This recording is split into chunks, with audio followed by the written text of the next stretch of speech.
Hello everyone, welcome to Learn Logic.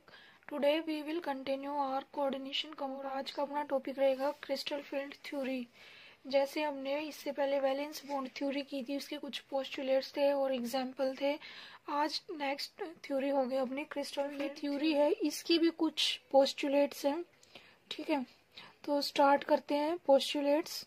सबसे first है electrostatic interaction between the metal ion and ligands. जो metal ion और ligands उनके बीच कौन सी इंटरेक्शन होगी? इलेक्ट्रोस्टैटिक होगी। इस वाले में देखो कौन सा बॉन्ड बनेगा? आयनिक बॉन्ड बनेगा। इसको थोड़ा एक्सप्लेन कर देते हैं। फर्स्ट पॉइंट में क्या कहना चाह रहा है कि जो मेटल है और लिगेंड है, जो इसके बीच का बॉन्ड बनेगा वो होगा आयनिक। आयनिक बॉन्ड मीन्स आयन से मिलके बना है। आयन्स कौन से होंगे? मेटल पर तो क्या होगा? कैटायन। मेटल क्या होगा? कैटायन होगा, इस पर होगा पॉजिटिव चार्ज, जबकि जो लिगेंड है वो एज अ एनायन एक्ट करेगा। ठीक है, तो अब इसका जो मेटल और लिगेंड है इनमें क्या होगी? इंटरेक्शन, इलेक्ट्रोस्टैटिक इंटरेक्शन होगी। एक कैटायन होगा एक एनायन, तो दोनों में क्या होगी? अट्रैक्शन। ठीक है, ये तो बात होगी लिगेंड की, सिंपल है। अगर लिगेंड नेगेटिव चार्ज है, अगर मान लो लिगेंड न्यूट्रल है जिस पर कोई भी चार्ज नहीं है, लाइक H2O, NH3, इन पर कोई चार्ज नहीं होते, ये न्यूट्रल लिगेंड्स है। इस वाले में क्या होगा? जो नेगेटिव पार्ट है ना इसका, जो ये डायपोल है, डायपोल का जो ये नेगेटिव पार्ट है, नेगेटिव पार्ट क्या होगा? इस पॉजिटिव मेटल की तरफ क्या होगा? अट्रैक्ट होगा। तो इसका जो नेगेटिव है, इस तरह से इसकी डायरेक्शन होगी कि भाई नेगेटिव पार्ट मेटल की साइड ज्यादा अट्रैक्ट होगा और पॉजिटिव इससे दूर जाएंगे। इस तरह से ये अपने आप को अरेंज कर लेंगे। उसके बाद each ligand as negative point, हमने क्या बोला? हर जो एक लिगेंड है उसको हमने क्या मान लिया? वो एक क्या है? As a negative point. जितने भी लिगेंड्स है वो एक तरह से एक नेगेटिव चार्ज ही होगा।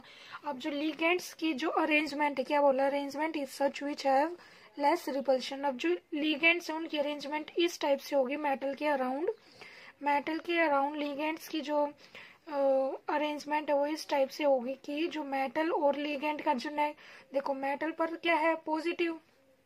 उसके बाद जो लिगेंड है उसको क्या मान लिया हमने? नेगेटिव पॉइंट माना है ना, नेगेटिव चार्ज है। अब तो जो ये लिगेंड्स है ना, इन लिगेंड्स की आपस में इस तरह से अरेंजमेंट होगी कि इन दोनों के बीच जो रिपल्शन है वो कम से कम हो। ठीक है, जो रिपल्शन है वो कम से कम हो। इस तरह से ये आपस में लिगेंड्स एक लिगेंड्स इस तरह से खुद को अरेंज करेंगे कि उनके बीच में जो रिपल्शन है वो कम से कम हो। ठीक है, नेक्स्ट पॉइंट क्या है? D orbitals are degenerate. ये वाला इंपॉर्टेंट पॉइंट है, इसको ध्यान से समझना। क्या बोल रहा है कि जो डी ऑर्बिटल्स है, जो मेटल की बात हो रही है इसमें, जो मेटल के डी ऑर्बिटल्स वो क्या है? डीजेनरेट। डीजेनरेट का मतलब क्या है कि जो उनकी जो लेवल है, एनर्जी लेवल है, वो सेम एनर्जी लेवल, जितने भी एनर्जी के लेवल्स है वो सारे क्या है? सेम है। डीजेनरेट का ये मतलब होता है। ठीक है, सपोज करो ये मेटल है, इसकी जितने भी एनर्जी के लेवल है वो सेम है। डी में क्या होते हैं? 5 है ना, 1 2 3 4 5, 5 ऑर्बिटल्स हैं डी में। डी के 5 ऑर्बिटल्स है, सभी की एनर्जी सेम है। अब उसके बाद अगर देखो लिगेंड है, लिगेंड ऐसा ही आए, सिमेट्रिकल अगर लिगेंड आएगा तो वो क्या करेगा? तीनों की एनर्जी को चेंज करेगा। अगर ये बढ़ रही है तो तीनों ही बराबर की बढ़ेंगी, अगर कम हो रही है तो क्या होंगी? तीनों की सॉरी पांचों की कम होंगी। इस टाइप से मतलब कि अगर लिगेंड सिमेट्रिकल है तो सिमेट्रिकली ही क्या करेगा? वो एनर्जी लेवल को चेंज करेगा। ठीक है, अगर मान लो अनसिमेट्रिकल लिगेंड है, लाइक अमोनिया हो गया, वाटर हो गया, ये क्या है? अनसिमेट्रिकल लिगेंड्स है, तो ये क्या करेंगे? कुछ ऑर्बिटल की एनर्जी को तो बढ़ा देंगे, कुछ ऑर्बिटल की एनर्जी को ये कम कर देंगे। ये क्यों हो रहा है? क्योंकि जो लिगेंड है उसकी अरेंजमेंट इस टाइप से है। जो लिगेंड है, मेटल है, सपोज ये लिगेंड है, अब लिगेंड कहाँ से आ रहा है, किस डायरेक्शन से आ रहा है मेटल की साइड, उस पर डिपेंड करती है इसकी ये डीजेनरेसी।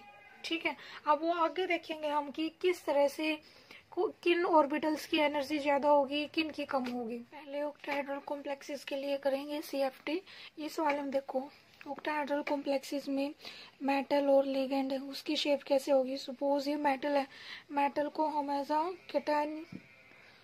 कैटायन शो करेंगे, पॉजिटिव चार्ज है। ठीक है, उसके चारों तरफ क्या सराउंड कर रहे हैं? लिगेंड्स। किस फॉर्म में? In octahedral form. तो उनको कैसे शो करेंगे? ये हो गए लिगेंड्स। लिगेंड्स को ऐसा negative point charge, negative point हो गया ये, और एक यहाँ पर। ठीक है, ये हो गए हमारे ऑक्टाहेड्रल ज्योमेट्री में। जो पॉजिटिव चार्ज है वो किसको डिनोट कर रहा है, मेटल को, नेगेटिव किसको डिनोट कर रहा है, लिगेंड को। ये हो गए ऑक्टाहेड्रली इनकी अरेंजमेंट। अब देखते हैं जो लिगेंड्स हैं, लिगेंड्स का effect of ligands on metal D orbital energy.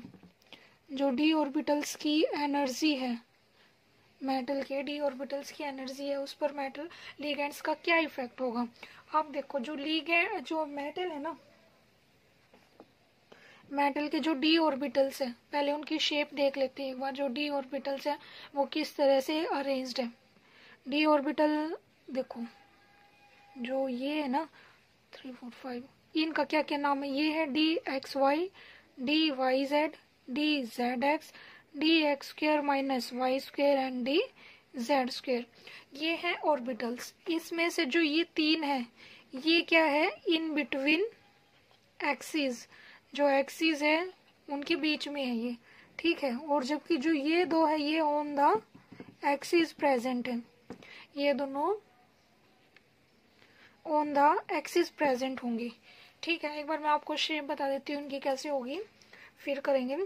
देखो, अगर हमें डी एक्स वाई ड्रॉ करना है, सपोज करो ये ऑर्बिटल हम बना रहे, ये एक्स एक्सिस है, ये वाई एक्सिस है, डी एक्स वाई करना है, और ये क्या है, इन बिटवीन है, मतलब कि एक्स और वाई के बीच में होंगे। ये वाई डैश, ये एक्स डैश होगा, इसके अपोजिट वाला। अब हमें बनाने हैं इन बिटवीन एक्सिस, एक्स और वाई के बीच में बनेगा। देखो ये एक्स हो गया, ये वाई हो गया, यहाँ बन गया एक, और एक ये क्या, ये एक्स वाई है, और एक यहाँ बन गया। ये पॉजिटिव होंगे, ये नेगेटिव होंगे, या फिर ये नेगेटिव ये पॉजिटिव, इस टाइप से बनेगा। ठीक है, अगर हमें सेम ऐसे ही वाई जेड का बनाना है तो चेंज कर दो, कोई प्रॉब्लम नहीं इसमें, वाई जेड कर दो इसको। ये वाई मान लिया, ये जेड मान लिया। जेड कैसे भी ले लो किसी भी डायरेक्शन में। अब इसका भी ऐसे ही बनेगा। देखो वाई जेड वाई बनाना है ना, वाई जेड, ये वाले ये बन गए पॉजिटिव पॉजिटिव नेगेटिव। सेम ऐसे ही जेड एक्स बनाना है तो जेड और एक्स वाई की जगह एक्स ले लो, वो बन जाएगा। ठीक है, अब इसमें जो X square minus Y square है वो वाला कैसे बनेगा, D X square minus Y square. ये क्या है, ऑन द एक्सिस है। ऑन द एक्सिस कैसे बनेगा, ये जैसे एक्स है ये वाई है, एक ये बन गया ऑन द एक्सिस, एंड ये वाला बनेगा इसमें positive positive and negative negative. जबकि जो डी जेड स्क्वायर है ये थोड़ा डिफरेंट होगा। इस वाले में क्या होगा, सपोज ये डी ये जेड एक्सिस है, इस वाले में ये तो हो गया पॉजिटिव, जबकि जो यहाँ पर जो ये होगी, ये इलेक्ट्रॉन डेंसिटी प्रेजेंट होगी यहाँ पर, ये होगा नेगेटिव। इस टाइप से दिखाएंगे इसको, ये बन गया। अब हमें पता है जो ये 3 ऑर्बिटल्स है, D X Y Y Z and Z X, ये तो है इन बिटवीन एक्सिस, और जो D X square minus Y square and D Z square ये है ऑन द एक्सिस। ये बात क्लियर है।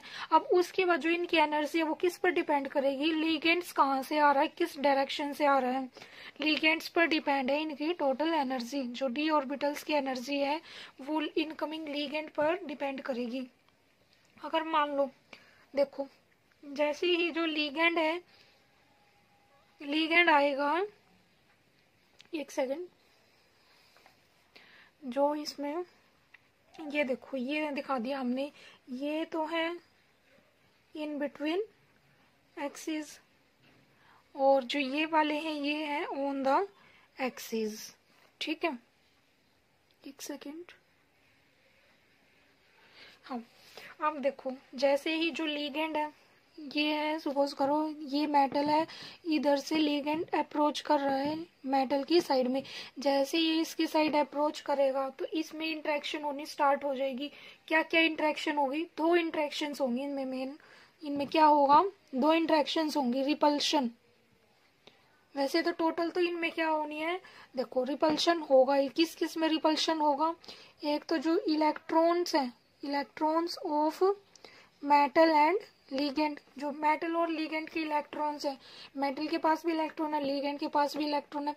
जैसे ही लीगेंड इसकी तरफ है, मेटल की तरफ अप्रोच करेगा तो दोनों में क्या होगी, रिपल्शन होना स्टार्ट हो जाएगी। दूसरी बात क्या है, जो न्यूक्लियस है, जो लीगेंड का न्यूक्लियस है और जो मेटल का है, जो मेटल है और लीगेंड का न्यूक्लियस है, उनमें भी क्या होना स्टार्ट हो जाएगा, रिपल्शन स्टार्ट हो जाएगी। अब जैसे ही रिपल्शन होगी, रिपल्शन होने की वजह से ये क्या हो जाएगा, डी स्टेबल।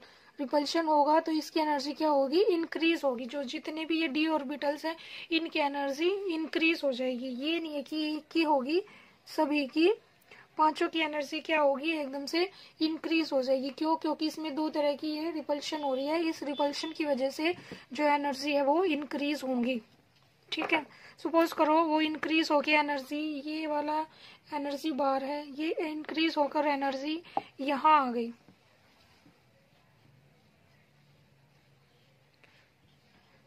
एनर्जी यहाँ पर आ गई तीन पांचों की।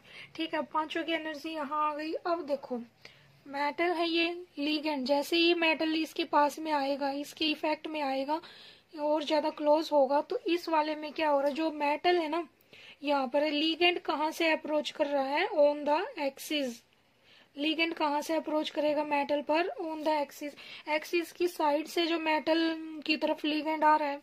ठीक है, अब देखो जो भी ऑर्बिटल, सपोज ये मेटल है, ये यहाँ से लीगेंड आ रहा है, जो भी मेटल, जो भी ऑर्बिटल्स इसके साइड में इस डायरेक्शन में होंगे, एक्सिस पर आ रहा है लीगेंड, जो ऑर्बिटल्स एक्सिस पर होंगे उनमें क्या होगा, रिपल्शन होगा।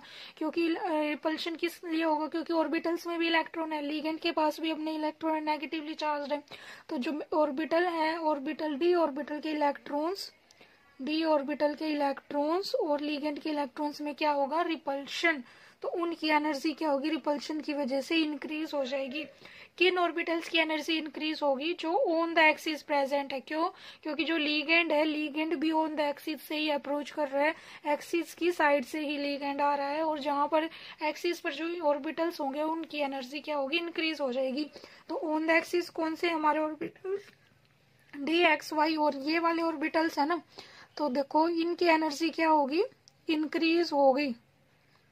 D X square minus Y square and D Z square, इनकी एनर्जी क्या होगी, इंक्रीज होगी। और जो orbitals in between the axis है, मेटल के जो D orbitals in between the axis है उनका, और जो लीगेंड है उनमें क्या होगी, रिपल्शन कम है। उनकी अगर रिपल्शन कम हो रही है तो उनकी एनर्जी क्या होगी, कम हो जाएगी, उनकी एनर्जी कम होगी।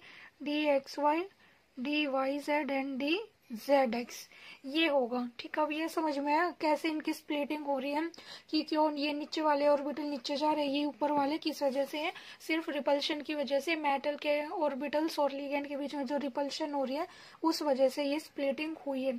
जो देखो ये था डी जनरेट, ये डी जनरेट डी ऑर्बिटल्स थे। इस वाले में फिर एनर्जी थोड़ी इंक्रीज हुई जैसे ही लिगेंड अप्रोचिंग टुवर्ड्स मेटल, जैसे ही जो लिगेंड है मेटल की तरफ अप्रोच कर रहे हैं तो इनकी एनर्जी इंक्रीज हो गई। ठीक है, इंट्रैक्शन की वजह से। उसके बाद फर्दर इसकी स्प्लिटिंग हो जाएगी। जो ये वाला बीच वाला सेंटर पॉइंट है इसको बोलते हैं बैरी सेंटर, ये होता है हमारा बैरी सेंटर, ये बैरी सेंटर है। अब ये देखो दो में स्प्लिट हो रहा है, ये एक ऊपर वाले में, नीचे वाले में। जो नीचे वाले हैं ऑर्बिटल्स इनको बोलते हैं हम T2G, और जो ये ऊपर वाले हैं दो ऑर्बिटल्स इनको बोलते हैं EG। अब जो ये बीच वाला ये हो गया बैरी सेंटर। अब देखो इसमें जो डी ऑर्बिटल्स है इनकी स्प्लिटिंग हो रही है दो में, तो जो इन दोनों का डिफरेंस है, जो स्प्लिटिंग का डिफरेंस है, इनको बोलेंगे CFSE, crystal field splitting energy. Crystal field splitting energy क्या होगी, difference between the two orbitals, difference between the energies